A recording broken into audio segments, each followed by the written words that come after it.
Greetings, ladies and gentlemen. It's a privilege to have Dr. Abu Ghazaleh, the founder and chair of the TAG Global, a prolific investor in professional development, dubbed the godfather of accounting, and all things education, really.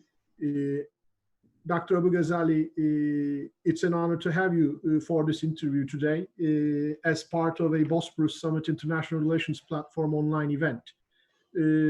Dr. Abu Ghazaleh, I would like to start out by having your assessment on the current situation. You are indeed a doyen of business, so it is important for our audience to have your insights about how this unprecedented event, this pandemic, is likely to affect business in general, but also politics in society, because these are, I would find, inseparable from each other. So let us start with your general assessment of the situation, and then we will move on to the more particular subject of education. The floor is yours. A very good question as a start. I want always to emphasize that focusing on Corona as the issue of the current day is half the truth. We have had for many years a brewing economic disaster hitting the world. And as early as 2017, I warned that, and I did that also on the forum of the Bosporus Summit. I warned that in 2020, we will have a number of economic crises. And I said, this will be the critical year of the epoch where we will have many economic problems.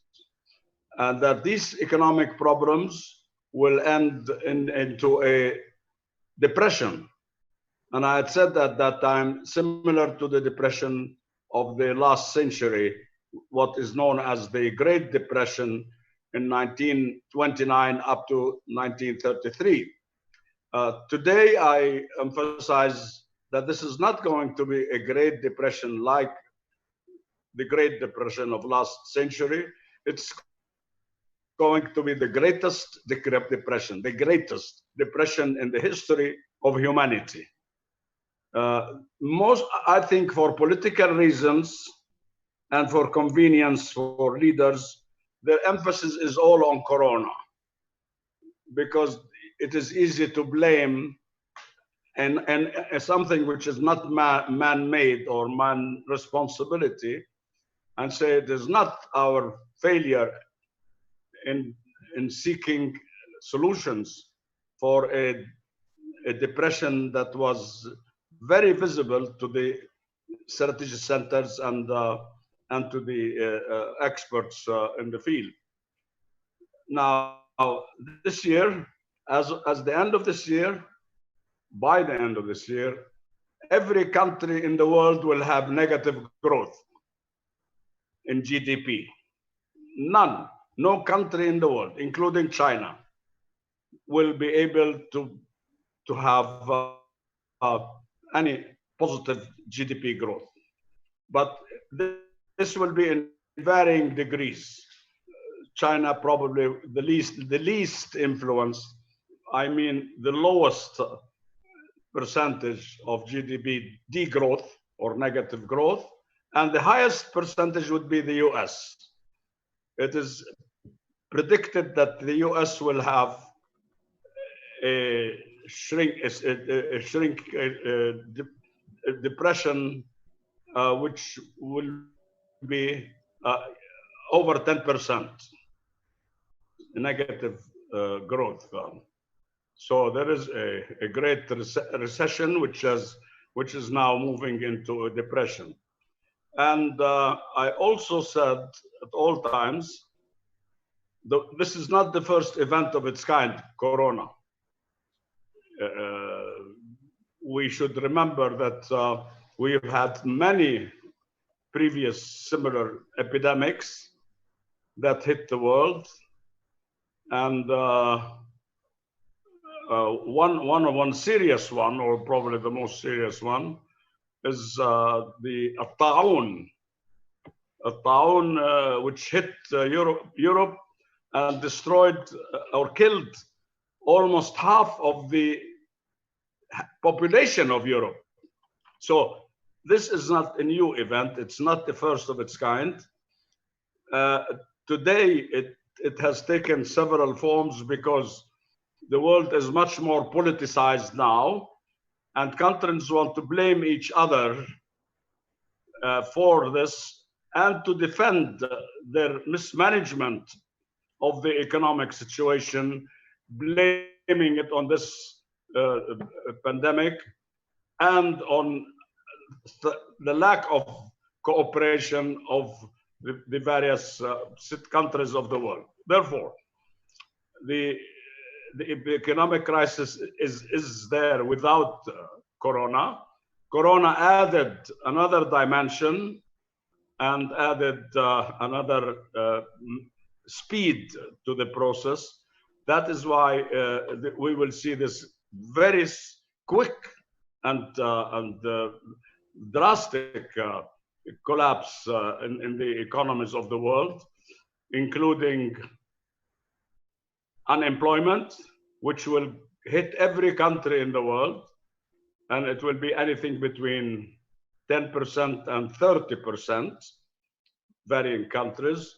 We will have government deficits, government borrowing, which is already high. You know that the GDP of the world, the total GDP of all countries of the world is about $85 trillion, whereas the total debt of the world is about 260 trillion. So the world is bankrupt 3 times. Now, this is something which nobody talks about. Our future generations will carry a burden of 3 times their GDP, which is a very serious situation. This will even be more, and before the year end, we will be reaching something like 300 trillion global debt and a shrinkage of the GDP to 80,000 instead of 85. So it is a very serious situation. The very important aspect, which I know that you want to focus on in this interview, is the impact on education. One good consequence of this pandemic, and this is truly the responsibility of Corona, is making us aware that the future is online and that we can continue to live, work, study, govern, and have all our activities as a community and as government through the digital technology as an enabler.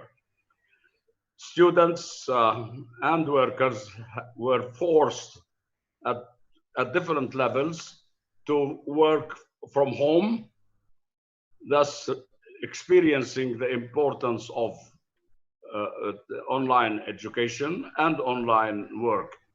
This is a very, very important consequence. Another more consequence, and I will stop, is that the world now witnessed a new symptom, a new phenomena, where people have become not only acceptable, but welcoming to more government authority. The epidemic was mainly managed and run by the military and not by the Ministry of Health.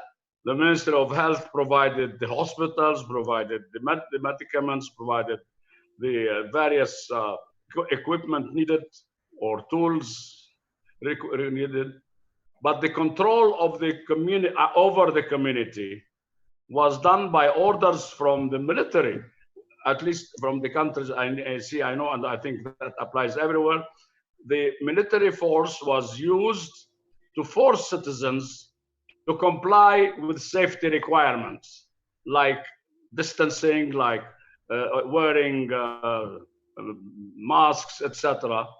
And the interesting thing is that people accepted this with pleasure because they realized that this iron fist of the government was there for their own sake. And I think this is a lesson to be learned for the future, because if we are good at educating and brainwashing the community about any major issue, they will be willing to accept iron fist enforcement, because this is for my own protection and my own benefit. If you try to do this without Corona, there will be a revolution. People say, "What? We're not here under occupation. We don't accept the military rule. This is not a country to be ruled by the military." But we have accepted and respected and thanked the military for enforcing the various rules. So there is a change from in attitudes and in the management of the society, but there is more impact and more vicious impact on the economy. Thank you, Dr. Abu Ghazaleh, for this enlightening introduction. As you suggested, on the one hand, we have a trend, and here I must briefly interject about my personal resume. I am hosting you as, in my capacity as the chair of the Distance Education Center of my university. But it so happens that my day job, so to speak, is a professor of international relations. I teach world politics. So in your introduction, I found several interesting points to deliberate upon that I would like to touch a bit more in detail, if you wouldn't mind. One is the return of the state. You had said the economic crisis was already there. And I would suggest that with the economic crisis, the impending economic crisis of the 2010s that you yourself had warned about back in 2017, there was also the constant debate on the return of the state, even before the pandemic. And just like the pandemic has accelerated the effect and viciousness of the economic crisis, it also accelerated the effect and viciousness of the return of the state. Would you agree? There are two sides, two faces to the situation. Professor Mohammed Tugran, I'm delighted because I love this intellectual exercise. There is a phenomena which we cannot forget and we cannot ignore, called social media. The emergence of social media at this time is something that will and is gradually changing the structure of the state, the structure of governance.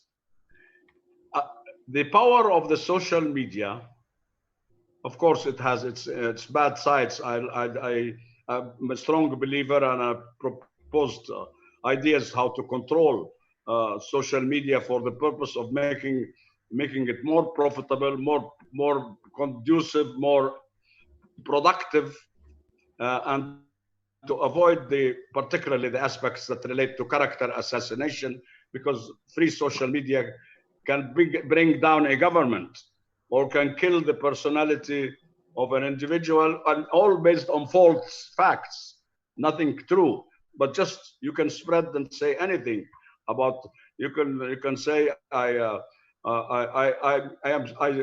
stole the safe of the Pope in Rome, and that the CIA is chasing me all over the world to get me to Rome, to the Vatican. And okay, and you can answer, I have not been to the Vatican. I have not spoken to the Pope. the rumor is spread.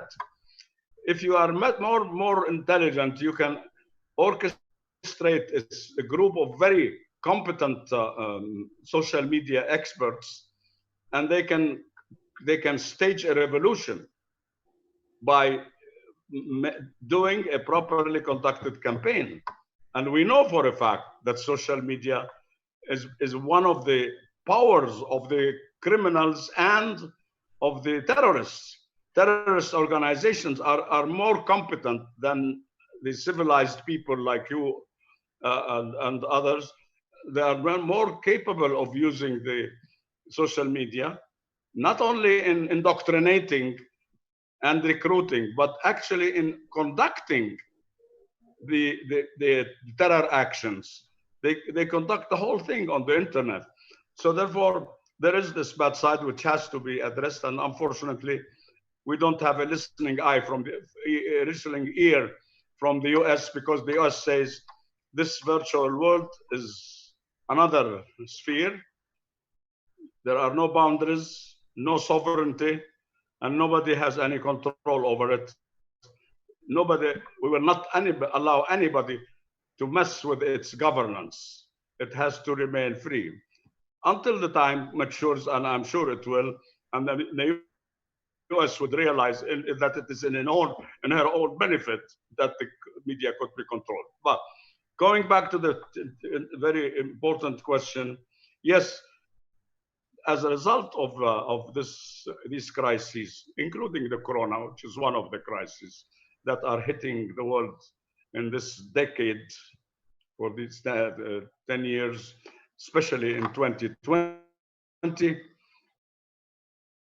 we have seen a great impact of that on the government. Governments have become not stronger, except in their iron fist in using the military. But the government now is more questioned and more blamed and more brought to account for anything that goes wrong. Because you say you are the government, you are in charge, you have to, therefore, whatever that goes wrong, it's your responsibility. Then that is why I will be talking about next week on the media, to the media on what I call the collapse of civilization. The current civilization of the world, not just the democracy. The democracy is facing this great challenge by the social media, because the social media says we are the people, and the democracy is an obsolete system. Because it was there when I could not speak. Now I can speak on my own. Why should I allow a deputy in the parliament to speak for me? Any member elected in the democracy is my representative. But I am the origin. I am the owner of the right. So I will make my statements, and I don't need the MP in the parliament or the senator, because I appointed him. So I can overrule him and take over the decision.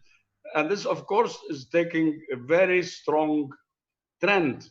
There are more countries in the world that going populism, which is what I'm talking about, the social media power, more going to the populism philosophy than government, than going into democracies.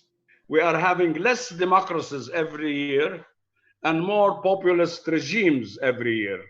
So there is the populism is truly challenging democracy, and democracy has to change itself.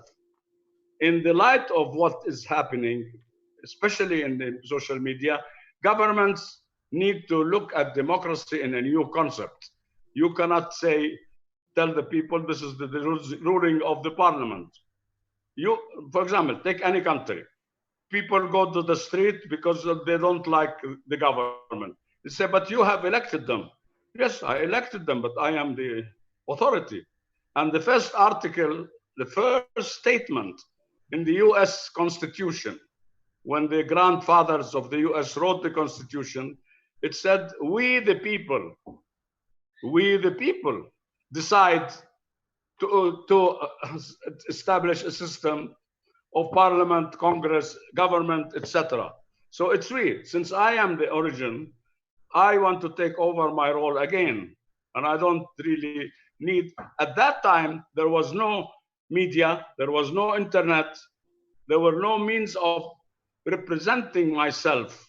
But now I can, any small person, any average person, without any power of anything, has the same power like any responsible, highly positioned person. And in fact, the first time I learned about internet, and I of course, I led many task forces and commissions in the United Nations and outside it on the future of technology and internet. The Mr. Ira Magaziner, who was the advisor to the president at that time of the US, came. I invited him in one of my capacities to a general meeting to explain what is internet. There was no internet. There was a project called internet, and he put a screen with something like a keyboard and with a dog sitting in front of the keyboard, and is written on the screen, the great thing about internet is that the person at the other end does not know that I'm a dog. And he said, this means that this internet provides the highest level of democracy in the world. Everybody who joins into the internet is equal. Your grandson or son is exactly as much empowered when he connects, as empowered as the president's grandson of any country in the world. Everybody's equal on the internet. And he said this is the only environment where full democracy is made. Now this gives this power to the people, and that now I can speak out directly. I don't need a representative to represent me. So the problem with social media, with populism, is that it did not define yet its system of governance. We know in democracy that we elect, and the elections process and voting, and then government and seeking the endorsement of the parliament for the government. We have a system. The populism does not have that yet. All they have is, I am the people, I am the source of power, and only I decide what I want. So that we are at the point now where this populism is taking over democracy, but more because of what has happened over 100 years now. And we are also witnessing the death of what is called globalism. We don't have globalism anymore. When the president of the US says America first, it means I don't accept the concepts of globalization. Globalization means agreements, multilateral agreements, which apply to everybody in the same way, and that you cannot take any action which is in contradiction with these rules, and if you do so, you will be punished. America says these rules and these agreements are now not applicable. They work against me. We need a new world discipline, a new world order. But I, in my capacity as an expert on the committee of the World Trade Organization and on the World Intellectual Property Organization, I know that these rules were drafted by the US, the existing ones. Yes, Mr. Trump says, but that was 8 years ago. The world is not as it was 8 years ago. We need new rules. And maybe, and it's true, there is a need for new rules, but not in the way everybody thinks. There is so much divergence of opinion. In my case, I addressed the World Trade Organization, talking about the need for a multilateral agreement on knowledge production. Look at Google. Google is not subject to the World Trade Organization because they do not produce products. They don't produce services. What do they produce? Knowledge products, which are not touchable products. They are not transported over borders. They're not subject to custom duties, etc. So there is a new and very important trade, which is more important than products and services under the WTO, which are not governed. Now, the richest companies in the world, whose worth now is over 1 trillion, each of them, are not part of the world economic system. They are in another domain. I don't see their balance sheets and profit and loss. They don't have auditors. I'm an auditor. They don't pay taxes on their real revenues. They sometimes are taxed by some countries on what they earn on advertisements. But this is another world. True, like Uncle Sam says, this is another world, but we need a discipline for this, our other world, because we all live in that other world as well. So we are going now through great changes in everything that relates to our being, whether it's education, business, government, social order, everything is being changed.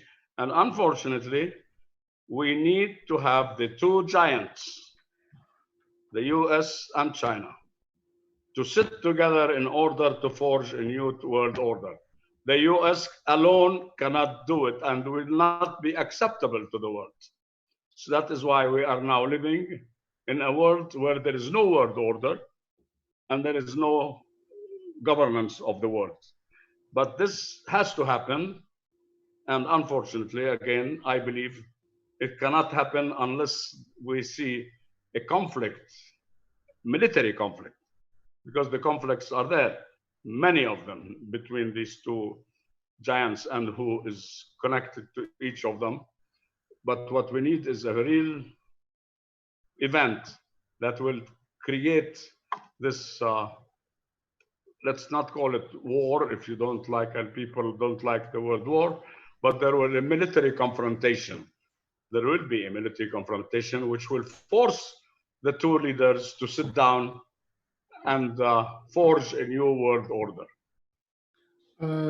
Thank you very much, Dr. Abu Ghazaleh. In fact, if any of them are watching, my world politics students must have been reminded of many of the subjects that we have recently touched upon during the remainder of this semester in current affairs. And indeed, this new world, as you yourself have coined, and others like Charles Kupchan, for example, had mentioned, this no one's world in which there must be a significant change, touches upon everything from politics to military relations to economy to social relations.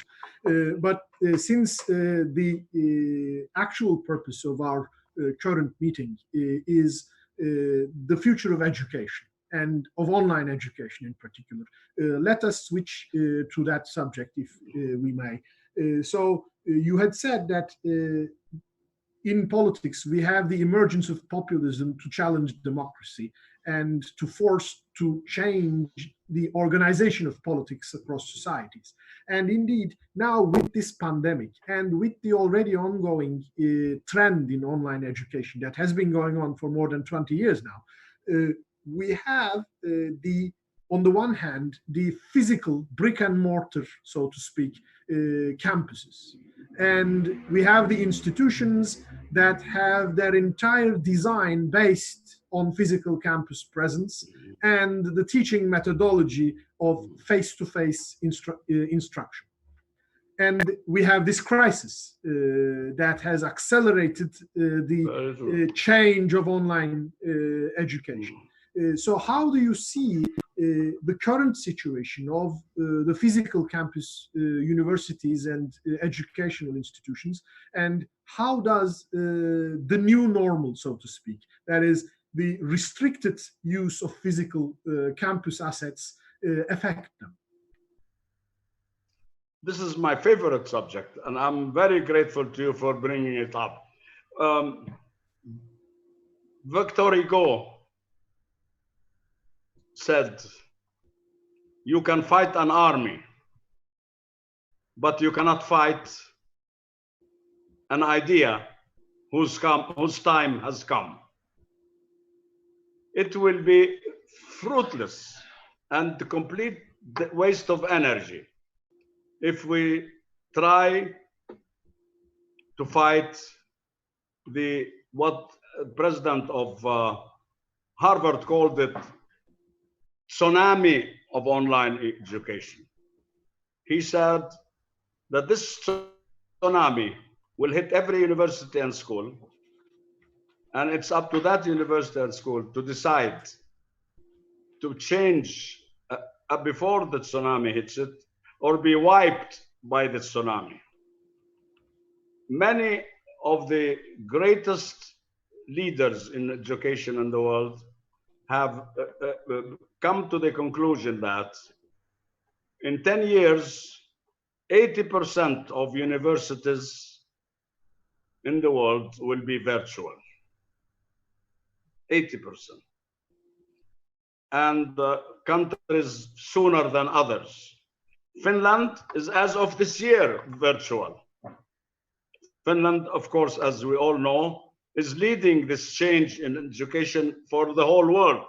It's not the US, it's not Britain, it's not Canada, not China, not countries in Scandinavia, and particularly Finland, are now talking about why do we need universities and schools?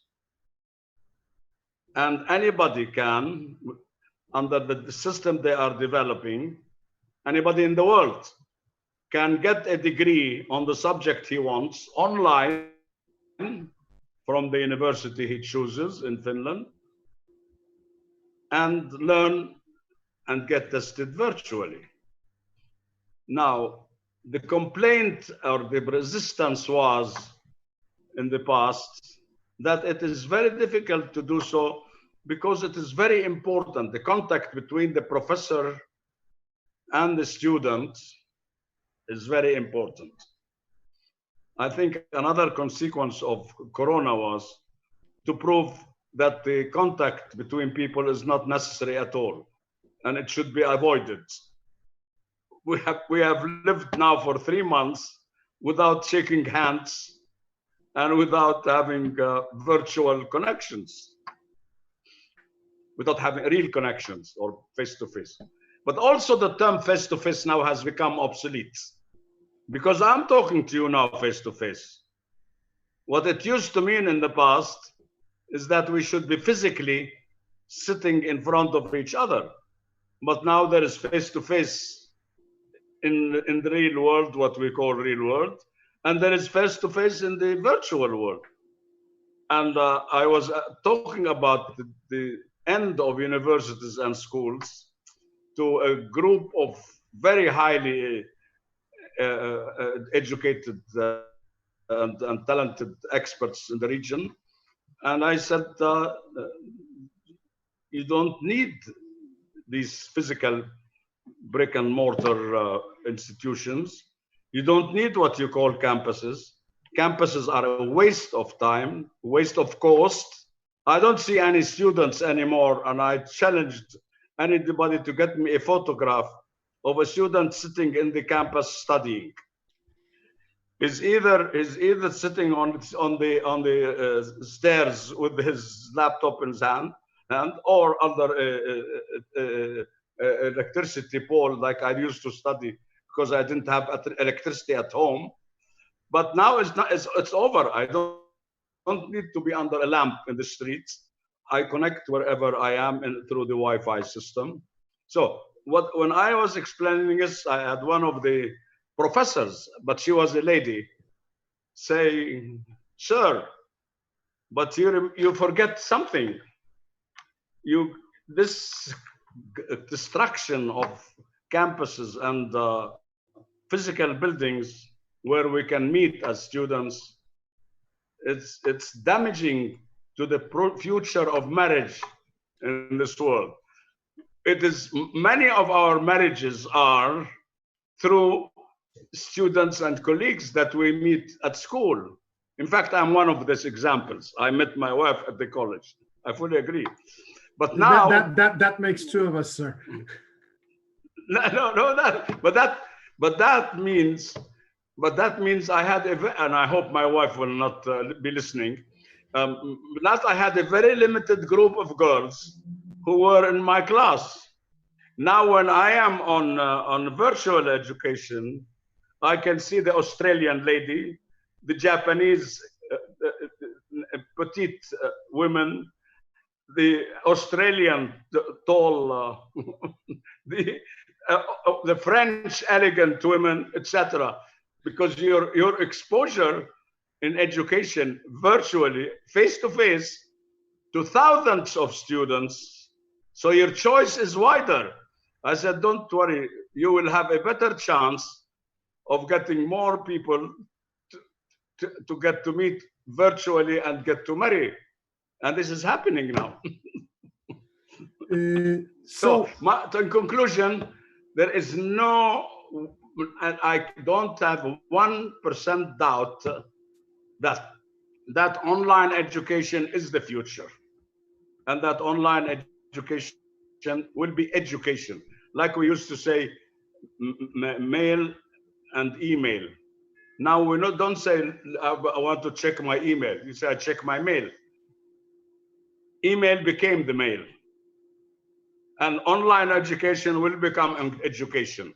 And the classic classroom education will be the old way of education. The world has, for many reasons, first, the economic cost-wise, it is much cheaper to study online. You can do it while you are working, and therefore you don't lose your income as an employee or a servant anywhere. It also is, for economic purposes, going to be easier because of the complex financial payment system of those, which will get more complicated. And I can get my study. I don't have to be displaced, pay rent, travel, host, living costs. I would in my family and with my work, and I get my degree. I want to remind the audience of one thing. There is something called in the US the dropouts. The dropouts are the geniuses of education, like Bill Gates, Zuckerberg, Steve Jobs, and dozens of them, who did not complete their university education because they found that it's useless. They have nothing to learn by going to the top, what we call the Ivy League universities. And I made a speech on this subject. I addressed Harvard, Columbia, MIT, and other universities. And I said, didn't you learn the lesson that somebody like Bill Gates goes to your freshman class and in the summer he realizes, I'm wasting my time? Because what the professor is telling me is something that I read last year, because he's still not as updated as I am. And I challenged them. I said, give me one professor to tell me one fact or information which is not on the internet. What is not on the internet is the creativity. That is why these places should be transformed from places which produce job seekers as a result of teaching them how to memorize, to produce innovators and inventors who can establish businesses and recruit others instead of them looking for a job. And here again, I use myself an example. I graduated from a top university with top grades, with distinction, but I spent 6 months looking for a job, unemployed. Now, what I have learned at university was completely useless to me in my life. I don't remember a single thing that I was asked to memorize and to be tested on at the year end. What was useful to me is what I have learned from life. And that's why when I speak and address graduates at universities, I tell them, look, in school and university, you learn, study, and sit for exams. In life, you sit for exams and learn from them. In life, we are examined on the job, and we learn from the experience on the job. And then we become more competent and more knowledgeable. So there is no argument in the world in favor of classroom and physical and campus education, except that one that can give you one of three excuses. We don't have yet the teachers who can conduct online education. So all of these teachers need to be educated online so that they can educate online. My answer to this is even worse. We realize now that there is a gap between the teachers and students. Students, in most cases, are more knowledgeable than their teachers. And when a teacher says, go on the board and write with a chalk, he says, sir, I am writing with my finger. If he uses the gadget with his finger on this keyboard or on this touch the screen, he is writing. Why do you have to be writing with a pen and on a paper or on the wall? Writing has changed. Now we write, read, send, study. We do everything, deal by touching the screen.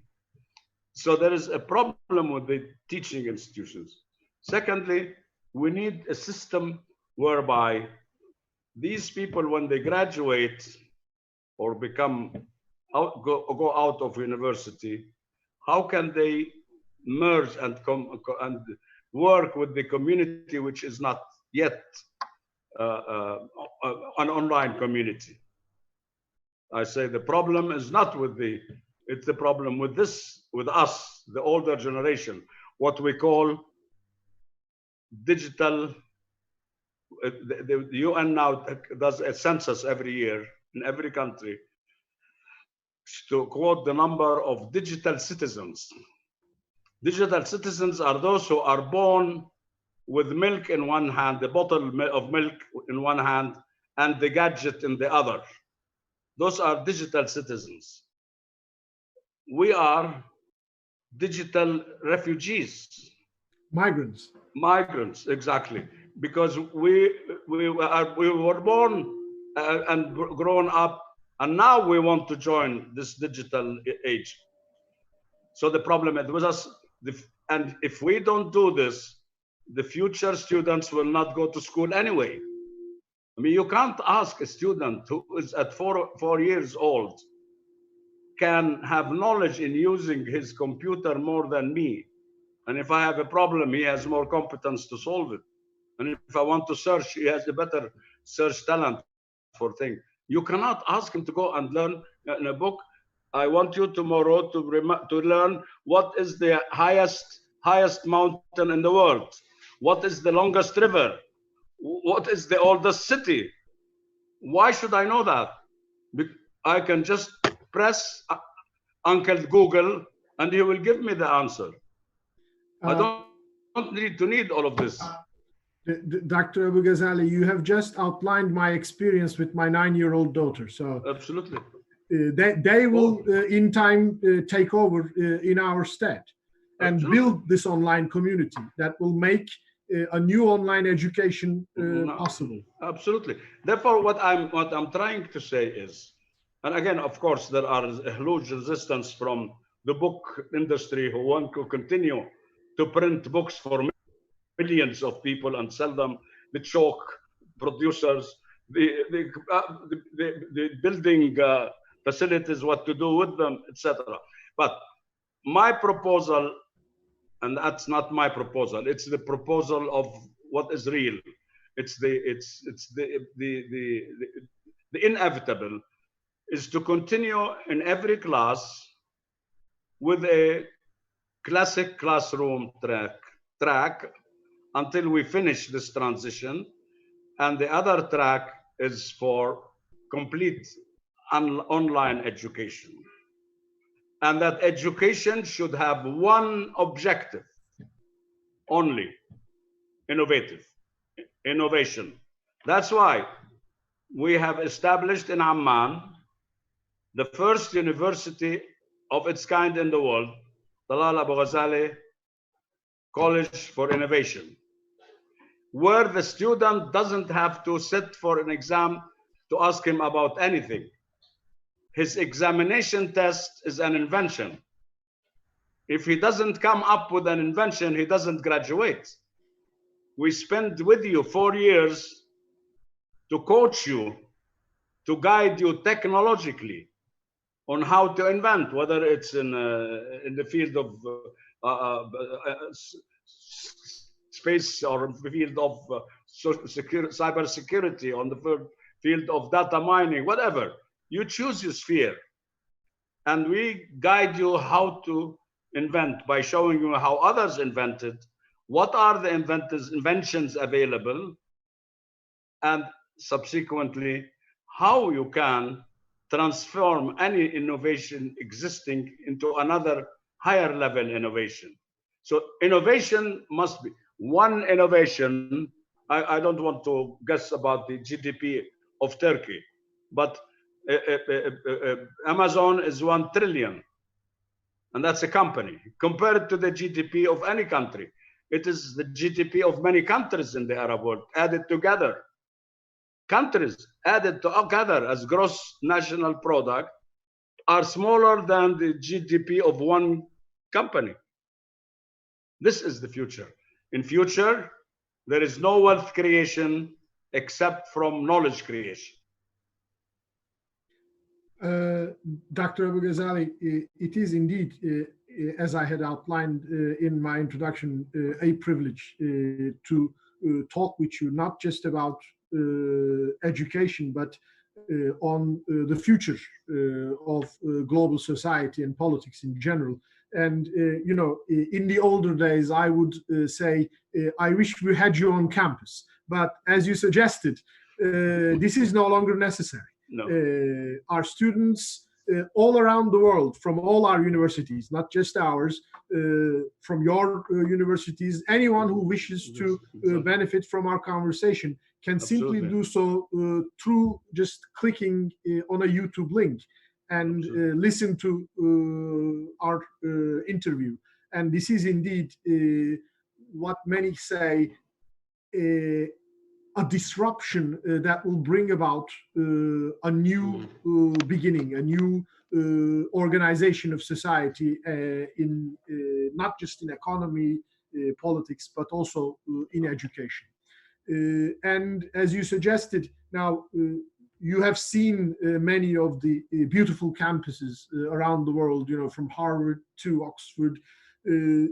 Those physical assets, they will become, in your vision, by and large, redundant. And we must also note that there are several vested interests, just like in the printed book industry.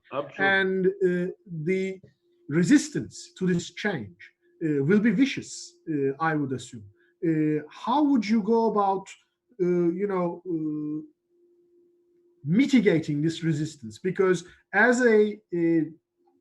the chair of distance education, I happen to be on the vanguard of digitalization and online education in my institution and in my country. And it is very often that we face this resistance to change, to online medium. And the arguments, as you suggested, are usually pertaining to the inevitability or indispensability of face-to-face interaction. And as you had suggested, the corona pandemic has demonstrated to us that there are alternative means. But then the wave of the pandemic will subside at some point. And the current impediments to physical contact will recede. At that point, many people whose interests and money are invested in physical assets will demand a return to what they call normal. At that point, how do you think online education will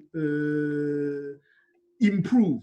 What will we borrow from this current extraordinary situation? I have great faith in our children, as you have already demonstrated more practically in the case. Now, children now are going to make this change. We can resist, and we can continue to be scared of this change that is coming. But the students will force it gradually, as is happening now. I can assure you that as Victor Hugo said, you cannot fight an idea that is due, that is right and coming at the right time. Therefore, I want to say that our schools and universities will face serious problems if they do not catch up as much as the children are catching up.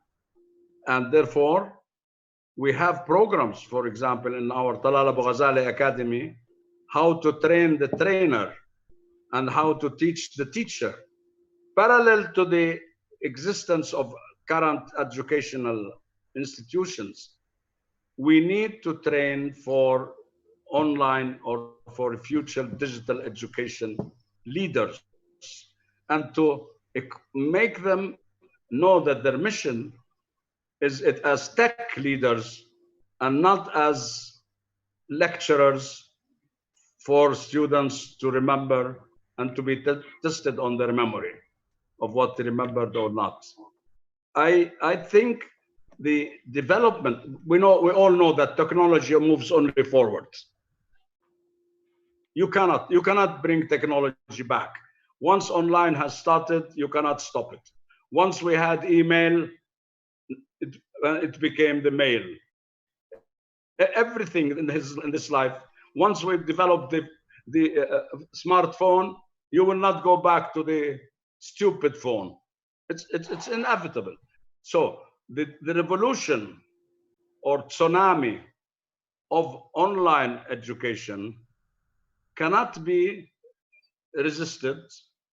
And unfortunately, if you continue to go with that kind of education and say that we don't believe in it in online anymore, and yet what will happen is that you will get the lowest level of students who will accept to go to a classroom where they will have to be taught how to write a sentence and how to memorize a certain information.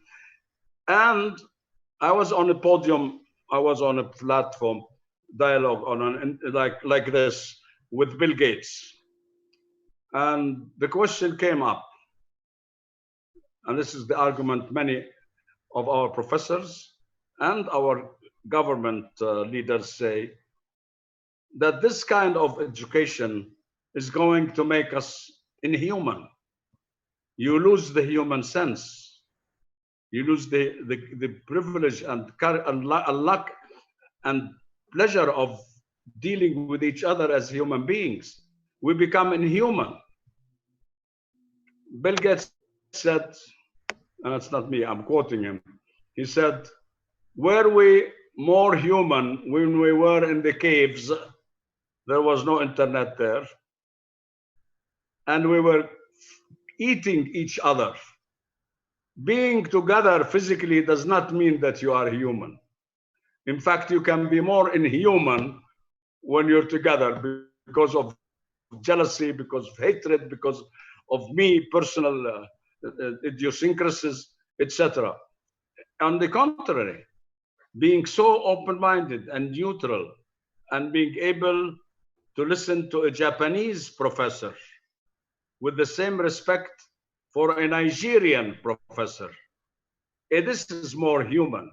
And to be able to be in class, not only with the elite, like when my children went to Yale, all of them, Yale University, and mixed with classmates who are of the same level. On the internet, on the online education, you will be mixing and studying with the people from all levels of life, from servants, cleaners, ministers, everything. There is more humanity, in fact, in being more extended humanly. And I just want to say something. I was very concerned one day, only about 2 months ago, when there was a seminar on one of the TVs. I wasn't on it, I was listening. That seminar was about the future of teachers. What are we going to do with teachers? So a brilliant interviewer said teachers do not have to worry at all. As soon as Corona is over, forget online education. We will go back to teaching like we were. You will have your classroom. You will have your students. You will have your building. You will have your campus. Hey! Clapping, everybody was happy. I was really very concerned because if there's one good thing about this Corona, one good thing only, there are many other good things, by the way. One good thing was that it taught us the privilege and the advantage of online learning and online working. But another benefit or blessing, if there is a blessing in a disaster, as I always say, there is a blessing in everything, is that Corona taught us that self-protection has become the center of our thinking. Even countries like the European Union, which is supposed to be a union, each country locked its borders and said, I want to save my citizens. I don't care about those who will be killed on the other side of the border.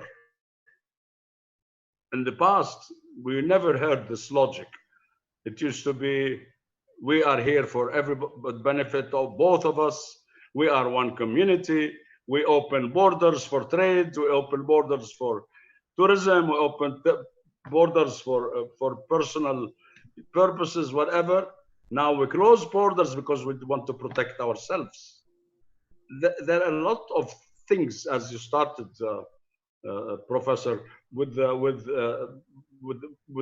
what is changing our psychology and the world, not just the psychology. But that is all on one side. But when we talk about the economic level, that's another story. With or without Corona, we have a very serious depression, and I want to keep repeating it. And IMF said in its report last month that how to get out of this depression depends on what every country takes as measures to get out of the crisis. So we have to remember that, and I'm very concerned that many of the countries that I know are talking about, let's see what we can do after Corona. Now we need to deal with Corona. No, sir. You have to deal with Corona and with the economy at the same time. By the time if you are waiting for Corona and then to solve and to fight Corona and then fight the economic problems, you are going to lose on both. It is very important to go parallel, and this should have happened from the day one, like China did. If you go to the statements by Xi Jinping, the president of China, in the first week of Corona, he said lives are very important. and we have to protect human beings. But our economy and future is also important. We cannot sacrifice the future of our nation, our people, and our economy by selling the future to the current corona problem. We have to go on two tracks, addressing the human needs for protection of our health and lives, but also on protecting our economic well-being and our future. Thank you, sir. Now, if I may, I would like to switch to some of our viewers' questions, which are actually very, integrated to what we have been talking about. And indeed, one question is, we can use the benefits of the great equalizer, the online education and online platforms provide us for social interaction and the social presence and academic presence of the instructor and peer-to-peer interaction of students. But how about more practical things like labs or design offices or workshops? Many of our medical students, for example, fear that they would need ultimately to practice in an operating room in order to get a hang of what they're doing. And the online education, as we said, is a great equalizer and it is available for everyone. But beyond that, what are the pedagogical and technological benefits of online education that makes it superior to face-to-face instruction? To begin with, first, I have to, and I feel need to apologize because I did not introduce yet the subject of artificial intelligence. Artificial intelligence is the solution to this important question. Through artificial intelligence, we don't have a problem in addressing all the concerns that are raised in this question. For example, we have seen in China robots handling hospitals and acting instead of nurses. This is physical, but it doesn't have to be physical with my hand myself. I made this physical thing. I made the robot. So he is doing physically what I was doing physically, and in a better way, more precise, and in a way that is more protective for health. Medicine. Operations are now being done by telemedicine online, where a doctor who's an expert in a particular surgery can guide the operation in another location 20,000 kilometers away. That's solved. Artificial intelligence can produce solutions because the definition of artificial intelligence is how to make things like human beings, except the soul. الروح, we call it in Arabic, الروح. The only thing we cannot make is the spirit, the soul, S-O-U-L. This you cannot create. It's created by God. But everything else can be created. So we create things that do everything we do, and they can do it on our behalf, and they can do it better. If you need night protection, a guard doesn't sleep. A robot guide does not sleep and doesn't get distracted and looking at a film or talking to a friend. There are many, if you really focus on the great enabling power of artificial intelligence, you will see that any problem that relates to the need of physical presence or physical interaction or acts physically can be solved better by robots. A drone, An aeroplane without pilots is a robot. When I talk about robots, I mean everything that we can put intelligence into it, and it becomes like a human being in every way, and it can act and do the same things. So that complaint has to be dismissed. What needs to be addressed now, and more seriously, is, are we going to create robots that one day, and I'm writing an article on, so doing a study, are we going to see one day robots taking control of the world and becoming our bosses? Because, and this is not a dream, there is a team of experts in Britain and at Oxford University called Terminator, looking on how to prevent robots from controlling the world. So, because the idea is, if I can make this computer intelligent, I created it. I can make it intelligent. And once it develops intelligence, it can improve its own intelligence and get out of order and do things that I haven't asked him to do. So there is definite threat in the future. But again, that can be handled like of course, when everything in life, some people say that I am a pessimistic person because I always like to discuss what is wrong with and what needs to be addressed to preempt or to avoid damages. I say pessimism is as useful as optimism.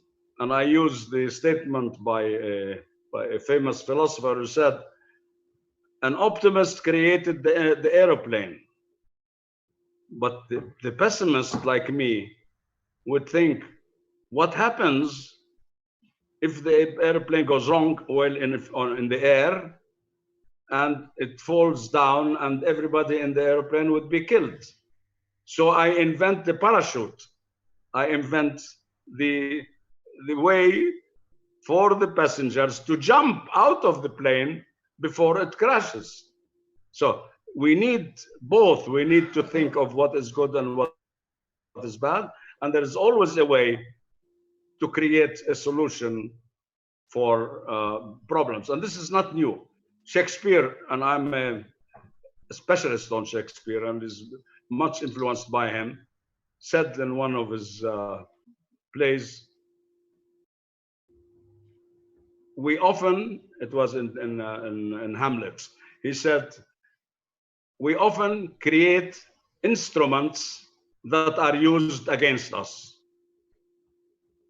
It's historic. It's a fact throughout history. You create something to protect yourself, and it turns out that it will be used against you. Normal. So whatever problems are there, I want to assure the great my friend who's asking a question that there are answers in artificial intelligence to solve the problem.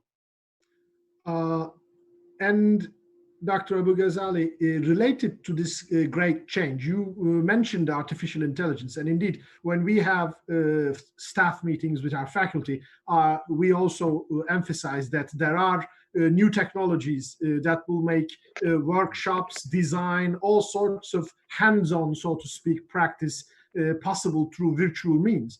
There is always the question of costs. And this has two aspects. On the one hand, we are talking about investment decisions that will be made by digital migrants like ourselves. On the other hand, there is the ultimate taxpayer, so to speak, of this cost, namely the students, on whose tuition fees most of these institutions rely. So the students are asking, if the education is going to be online, why are you keeping the tuition fees high? And the administrators, they say, if I am to invest in future technologies, then I need more money. How will we go about this conflict of interest between the payers of tuition fees and the spenders, so to speak, of that income? We have to realize, and this I learned having served on the board of the World Trade Organization. In trade, and education is a trade. Medicine is a trade.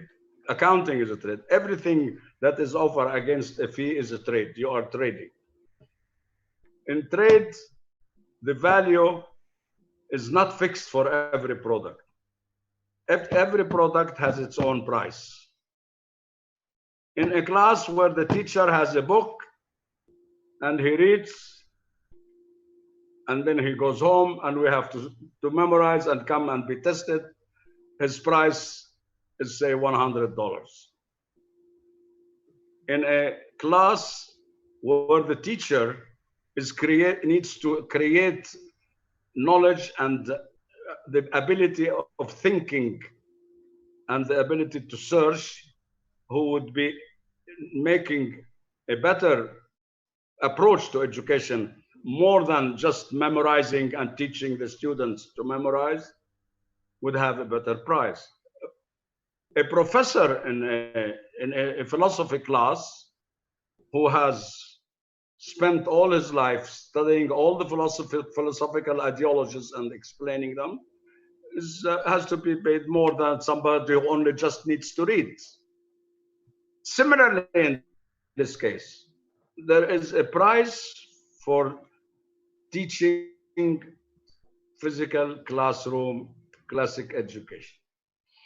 And that price, that cost, is definitely less than the tech teacher, the high-tech teacher, who's an inventor, who's a creator, who knows how to innovate and tell and teach and guide students how to innovate, has a higher price.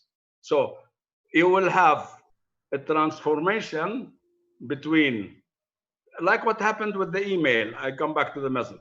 In the past system, you didn't need to have any education to be a postman.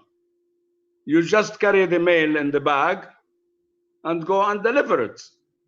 But when you want to work on the email, you need to be able to write and read and answer, etc. So it's a different process and it's a different product. The product in the high-tech education online deserves a higher value and a higher price, and the basic low-grade education has a different price. Like a university professor or distinguished professor is not the same as a teacher in the primary classroom. So we have to realize that you get paid for the worth of what they're offering. And this is also important so that our professors become persons who deserve a higher pay by being better educated and better competent tech advisors. Dr. Abu Ghazaleh, it's been a pleasure and privilege indeed to talk to you on the impact of the corona pandemic and the future of education. I will now close our meeting, hoping that the insights you have provided will benefit many as much as they have benefited me. Thank you so much for joining us today. I want to thank you for this opportunity. It's something I enjoy, I love to do. You've been a great moderator, a great interviewer, and I enjoyed your questions. And I learned from your way of addressing the issues and guiding me from subject to subject. I'm a student, and today was a good training course for me as well. That indeed, Dr. Abu Ghazaleh, makes two of us. I have learned a lot from our interview, and I hope, as I said, it will benefit people around the world thanks to the technologies of online social media, YouTube, Facebook, and Instagram, through which this interview will be available. Thank you again for joining us. Thank you, and bye. Hello, please stay.